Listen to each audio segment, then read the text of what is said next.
तो इस एपिसोड की स्टार्टिंग में हम लोग देखते हैं कि क्विंगनन ने अपने एक ही पंच से एक पेड़ को डिस्ट्रॉय कर दिया होता है। और अब क्विंगनन कहता है कि तो क्या ये पावर होती है फोर्थ लेयर के, जिसमें कि तुम अगर एक low class martial art skill को भी यूज़ करो तो उसकी power middle class martial art skill जितनी होती है।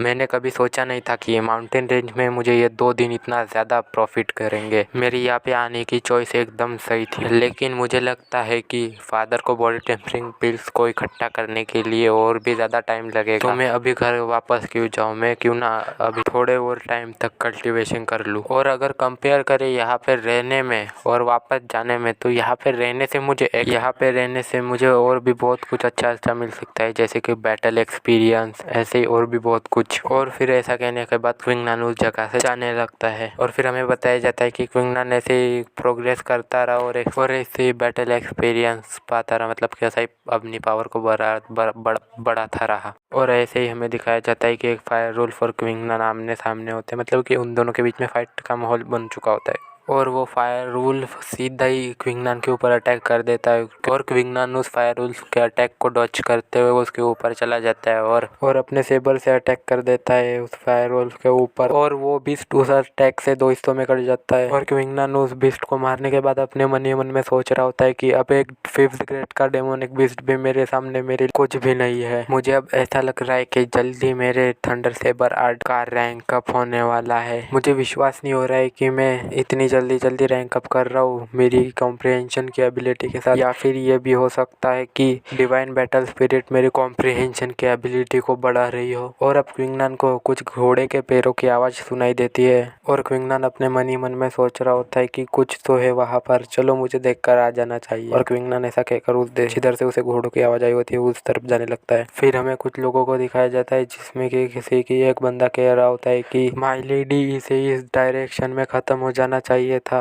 क्विंगनन इस लड़की को देखकर कह रहा होता है कि क्या ये यहाँ पर क्या कर रही है। और हमें इसके बारे में बताया जाता है कि इसका नाम फेंग शू है और ये फेंग क्लैन के पैट्रियार्च की यंगेस्ट डॉटर है। अब हमें फेंग क्लैन के बारे में बताया जाता है कि ये लिंशू सिटी के one of the 2 great clans में से एक है। ये एक फॉर्मिडेबल क्लैन है जिसकी कि 100 सालों से भी ज़्यादा की हिस्ट्री रह चुकी है। और इनके पास बहुत ज़्यादा डिसिपल्स है और इनकी ताकत क्वीन क्लैन से ज़्यादा ही होनी चाहिए। फेंग शू अपने सर्वेंट्स पर गुस्सा करते हुए कह रही होती है कि हम लोग अभी तक वहाँ पर क्यों नहीं पहुँचे, तुम बहन के टकों ने उस मैप को ठीक से देखा है कि नहीं, अगर तुम लोगों ने मुझे किसी गलत जगह पर लेकर आए हो तो मैं तुम लोगों को छोड़ूंगी नहीं। माय लेडी, हम इसी मैप को फॉलो कर रहे हैं, लेकिन हमें जो इस जगह पर रूइंड के मिलनी चाहिए थी वो इस जगह पर है ही नहीं, और ये पॉसिबल हो सकता है कि ये मैप फेक हो। इस चीज़ को सुनकर फेंग शू गुस्सा हो जाती है और कहती है कि ये कैसे हो सकता है, तुम लोग उसे ढूंढते रहो, अगर तुम लोग उस चीज़ को खोजने में फेल रहे तो मैं तुम लोगों को डेफिनेटली एक अच्छा लेसन सिखाऊंगी। और इस चीज़ को सुनकर ये लोग कह रहे होते हैं कि यस माय लेडी।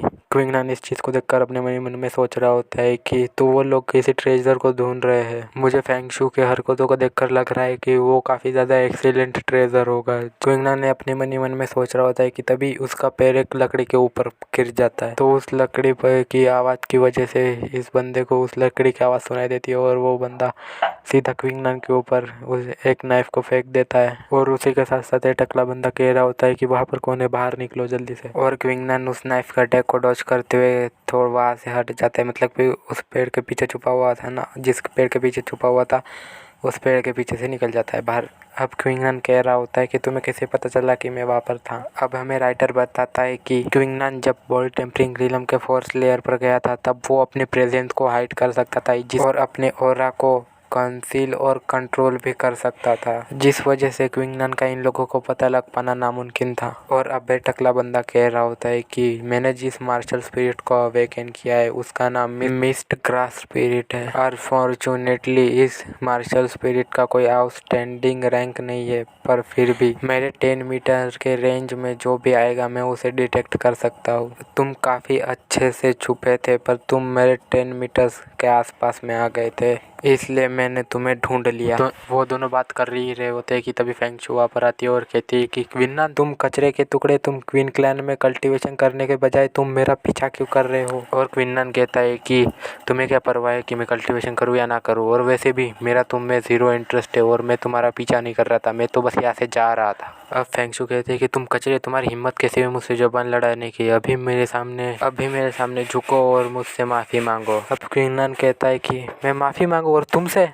क्या तुम पागल हो? तुम मुझे कह रही हो कि मैं तुमसे माफ़ी मांगू? इस चीज़ को सुनकर फेंगशू को गुस्सा आ जाता है और वो कहती है कि तुम्हारी इतनी हिम्मत कि तुम मुझे जवाब दे रहे हो। तुम अगर क्वीन क्लैन के यंग मास्टर नहीं होते तो तुम्हें मैं माफ़ी मांगने की जगह पे मार देती। और इसी के साथ वो क्वीन क्लैन के ऊपर अटैक करने का ऑर्डर देती थी अपने नौकरों चाकरों को, मतलब कि अपने सर्वेंट्स को। अब क्वीन क्लैन इस चीज़ को सुनकर कहता है कि क्या तुम मुझे इतने ज़्यादा हल्के में ले रही हो। क्वीन क्लैन की इस बात को सुनकर फेंगशू कहते हैं कि क्या तुम अब क्योंकि तुम मरना चाहते हो तो मैं तुम्हें अब मार डालूंगी। और अब फेंगशू के तीनों सर्वेंट्स क्वीन क्लैन के ऊपर अटैक कर देते हैं और अब क्वीन क्लैन अपनी पावर को रिलीज कर उन तीनों सर्वेंट्स को दूर फेंक देता है और कहता है कि तुम्हें क्या लगता है कि तुम मुझे इस जगह पर बुली कर सकती हो। क्वीन क्लैन की पावर को देखकर फेंगशू कहते हैं कि 4th layer body tempering realm, ये पॉसिबल कैसे हो सकता है। अब फेंगशू घबराते हुए कहते हैं कि मार डालो इसे। अब ये ऑर्डर मिलते ही वो तीनों के तीनों फेंगशू के सर्वेंट्स क्वीन क्लैन के ऊपर अटैक कर देते हैं। क्वीन क्लैन उन तीनों को अपनी तरफ आता हुआ देखकर अपने सेबर को बाहर निकाल लेता है और उनसे एक अटैक करता है। अब क्वीन क्लैन का वो अटैक उन तीनों को जाकर लगता है और वो तीनों इंस्टेंटली वहीं पर मर जाते हैं।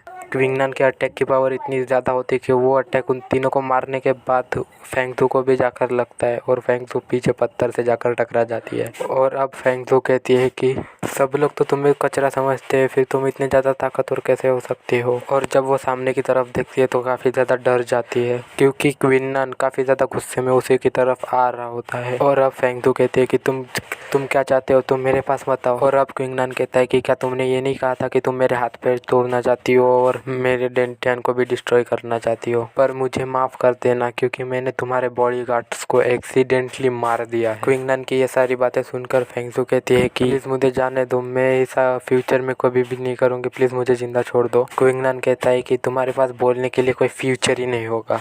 अब फेंगशू कहते हैं कि क्वीन क्लैन तुम मुझे नहीं मार सकते क्योंकि मैं फेंग क्लैन के पैट्रियार्च की डॉटर हूँ और अगर तुमने मुझे मारा तो मेरे फादर तुम्हें जाने नहीं देंगे, मतलब कि ऐसे छोड़ेंगे नहीं। और मेरे भाई ने 6 ग्रेट वांगरैंक मार्शल स्पिरिट अवेकन की है तो वो लोग तुम्हें ऐसे ही आसानी से जाने नहीं देंगे, तुम्हें ढूंढ कर कहीं ना कहीं से मार ही डालेंगे। और इसी के साथ ये एपिसोड यहीं पे ख़त्म हो जाता है।